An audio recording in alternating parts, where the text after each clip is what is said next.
এই যে পপকর্ন ভাজলাম, দেখো কি সুন্দর ফুটছে, মাশাআল্লাহ বলতে ভুলবে না। ও গরম, একদম টাটকা মসমসা। ওদিকে চা বানায় নিয়ে গেছে সন্ধ্যা নাস্তা সবার জন্য, চা, গরম গরম রুটি আর মাংস। তো এদিকে আমার এমন পপকর্ন খাওয়ার উঠছে যে এখনই আমার পপকর্ন খাইতে ইচ্ছা করতেছে। তা পপকর্ন ভাজলাম কটা, তো খাওয়ার পর দেখি ভাজার সাথে সাথে দেখি শেষ হয়ে গেছে খাওয়া, যে কটা ভাজছি অল্প কটা আছে, এ নিয়ে গেলে হবে না। তাই ভাবছি যে সবগুলো ভাজতে ফেলে আরও কিছু, তাহলে সবারই হইবে। তো দেখাচ্ছি কীভাবে ফোলা, একটু ওয়েট করেন জাস্ট।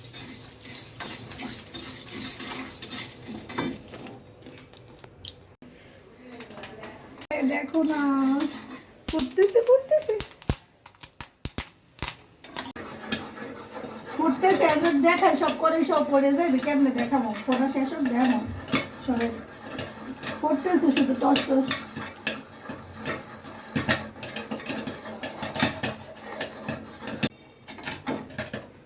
Okay.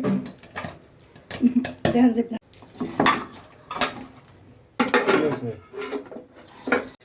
পপকর্ন গুলো ভাজা হয়েছে, দেখেন এক কড়াই হয়েছে, দেখছেন অল্প কটা ইসে।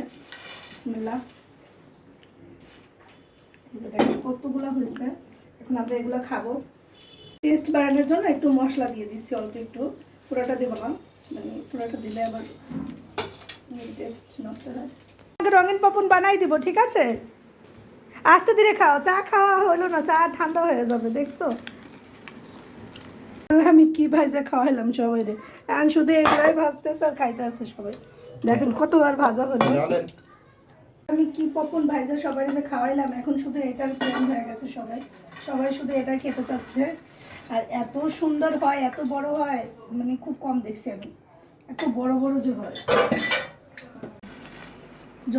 জোবারকে দিব বেশি, এটা জোবাইরের, এটা না থাকে। কোনটা নিবে তুমি? এটা আমি নেব। এটা তোমরা তিনজন, ঠিক আছে? আমাদেরটাই তো চিনি দেওয়া লাগবে।